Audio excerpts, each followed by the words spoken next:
اب جب آپ لوگ اس میں آسانی سے سانس لیں گے تو اس کے بعد آپ لوگوں کو ایک ماسک چاہیے ہوگا جس کو آپ اپنے چہرے پر پہنیں اور اس سے آپ سانس لے سکیں اور فوری طور پر اس علاقے کو چھوڑ کر وہاں سے نکلیں، کیونکہ اگر آپ اس جگہ پر موجود رہے، آپ وہاں پر موجود رہے تو آپ کی زندگی کو خطرہ ہے، آپ کا جسم جو ہے وہ فوری طور پر کینسر کا شکار ہو کر ختم ہو جائے گا اور آپ کے اندر کچھ بھی نہیں بچے گا۔ ہوتا یہ ہے ناظرین کہ کوئی بھی دو ممالک جن کے پاس ایٹمی طاقت ہوتی ہے یا جو دو ممالک کے پاس ایٹمی ہتھیار ہوتے ہیں وہ آپس میں کبھی لڑائی نہیں کر سکتے اور ان کو عقل مندانہ طور پہ لڑائی کرنی بھی نہیں چاہیے، مگر اگر ایسا ہو جائے تو پھر اس سے صرف دو ممالک افیکٹ نہیں ہوتے بلکہ پورا خطہ سمندری حدود تک افیکٹ ہوتا ہے۔ یعنی اگر پاک بھارت جنگ ہوتی ہے تو اس کا فوری طور پہ افیکٹ جو ہے وہ افغانستان پر بھی ہوگا، ایران پر بھی ہوگا، چین کے کچھ علاقوں میں بھی ہوگا، سنگاپور میں بھی ہوگا، ہانگ کانگ میں بھی ہوگا، سری لنکا کے اندر بھی ہوگا، بنگلہ دیش میں بھی ہوگا، بھوٹان کے اندر بھی ہوگا اور مالدیوز تو ویسے ہی صفحہ ہستی سے مٹنے والا ہے۔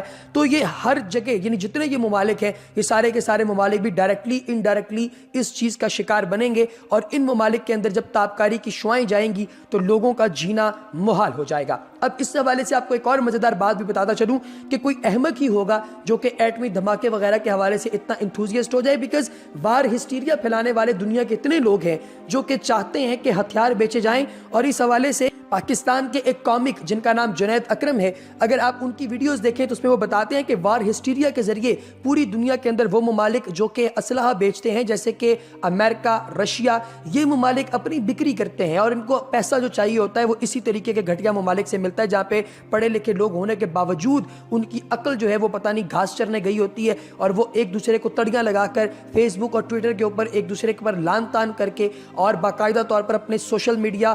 جو ان کا نیشنل میڈیا ہوتا ہے، جو نیشنل ٹیلی ویژن ہوتا ہے، سیٹلائٹ میڈیا ہوتا ہے، اس کے ذریعے ہیٹ سپیچ پھیلاتے ہیں، کیونکہ اسی ہیٹ سپیچ کے ذریعے ان کی جو ٹی آر پیز ہیں وہ اوپر جاتی ہیں اور اس سے وہ حاصل کرتے ہیں پیسہ۔ اب اگر مثال کے طور پر پاکستان کی جانب سے عمران خان صاحب نے جب بالکل شروع کے اندر جو ہے وہ بھارت کو آفر کروائی تھی کہ آپ ہمارے ساتھ مل جائیں، ہم لوگ ایک ٹیبل پہ بیٹھ کے مذاکرات کر لیتے ہیں، بھارت میں جتنے دوست عمران خان کے، پاکستان کی پوری جو پولیٹکس پارٹیز ہیں، پولیٹیشین پارٹیز ہیں، ان پارٹیز کے کسی بندے کی اتنی دوستی وہاں پہ نہیں ہے۔ ہاں نواز شریف کا بزنس ضرور ہے بھارت کے اندر، لیکن نواز شریف کی اتنی دوستی نہیں ہے جتنی عمران خان صاحب کی ہے۔ اب اس طرح کی حرکتیں کر کے بھارت کیا ثابت کرنا چاہتا ہے دنیا کی نظر میں کہ بھارت بہت زیادہ ہارڈ ہے؟ یہ فلم میں نہیں ہے ناظرین، یہ جو آپ لوگ دیکھتے ہیں کہ ویڈیو بنا کے پھینک دیتے ہیں، ممی قسم ہم کہیں سے بھی گھس جائیں گے، ناظرین یہ کہاں سے گھسیں گے؟ ان کی شکل دیکھ کے ترس آتا ہے کہ ان لوگوں کو تو ہم ماریں بھی تو کہاں پہ ماریں، ان کے منہ تو اس قابل نہیں ہے اور جسم ان کے جو ہیں وہ اتنے پتلے ہیں کیونکہ ظاہر ہے بیچارے ساری زندگی تو سبزی کھاتے رہے ہیں اور گائے ماتا کا مودھ پیتے رہے ہیں۔ اگر یہ کھانا کھاتے،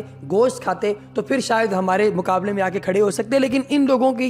کے لیے ہمارا ایک ایک کمانڈو بہت ہے، وہ ان کی پوری بٹالین کو ختم کر سکتا ہے۔ ان لوگوں نے شاید ایس ایس جی کمانڈوز کا نام ہی سنا ہوگا، انہوں نے اصل میں دیکھے نہیں ہیں۔ ایک دفعہ ان کے چہرے کی روب کو دیکھیں، ان کے چہرے کے اوپر جو اللہ تبارک و تعالیٰ کی طرف سے رباب ہے اس کو دیکھیں، ان کی تو ویسے پینٹیں گندی ہو جائیں۔ یہ لوگ نہیں جانتے کہ پاکستان جو ہے وہ ایک عرصے سے دہشت گردی کے خلاف جنگ لڑتا آ رہا ہے، ہم نے اپنی معیشت کو ٹریلینز کا جو ہے وہ نقصان پہنچا دیا ہے، ہم نے اپنے اڈے جو ہیں ان کو تباہ و برباد کروا دیا ہے، اپنے بچوں کو جو ہے وہ ہم نے شہید کروا دیا ہے، ہمارے اتنے زیادہ لوگ جو ہیں وہ پاکستان کے شہید ہو گئے ہیں دہشت گردی کی جنگ میں۔ یہ لوگ اپنے میڈیا پہ آ رہے ہیں اور عجیب و غریب قسم کی چسیں مار رہے ہیں اور آ کر کہہ رہے ہیں جی پاکستان کو سبق سکھایا جائے گا۔ ہم جانتے ہیں کہ آپ کو اس وقت الیکشن جیتنا ہے اور اس طرح کی حرکتیں کرنی ہیں۔ خان صاحب نے باقاعدہ طور پہ جو ہے وہ جو بیان دیا اس میں انہوں نے کہا ہے کہ ہم جانتے ہیں کہ آپ لوگ جو ہے وہ اس وقت اپنا الیکشن جیتنے کے چکر میں اس طرح کی فضول حرکتیں کر رہے ہیں، لیکن ایک بات میں آپ کو بتا دوں، اگر آپ نے غلطی سے بھی کوئی ایسی حرکت کر دی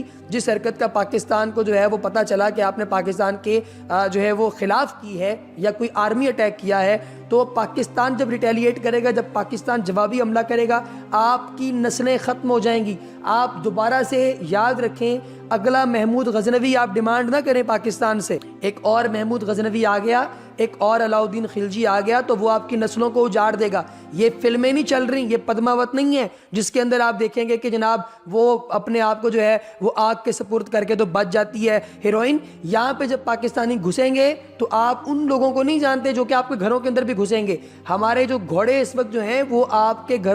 جو گھر ہیں وہ ہمارے گھوڑوں کے استبل بنیں گے، آپ کی عورتیں جو ہیں وہ گھروں کے اندر پاکستانیوں کے لیے رہ جائیں گی، اور پھر اس کے بعد آپ لوگوں کی آنے والی نسلیں جو ہیں ان کا ایک ہی صرف شکتی شالی باپ پاکستان ہوگا. لہٰذا آپ پاکستان کو اپنے بچوں کا باپ نہیں بنوانا چاہیں گے. آپ یہاں کے لوگوں کو نہیں جانتے, یہاں کے لوگ جب آپ کے اندر گھس گئے تو بہت خراب ہو جائے گا. لہٰذا اس طرح کا وار ہسٹیریا اپنے تک محدود رکھیں اور ایسی بھونڈی حرکتوں سے باز آ جائیں.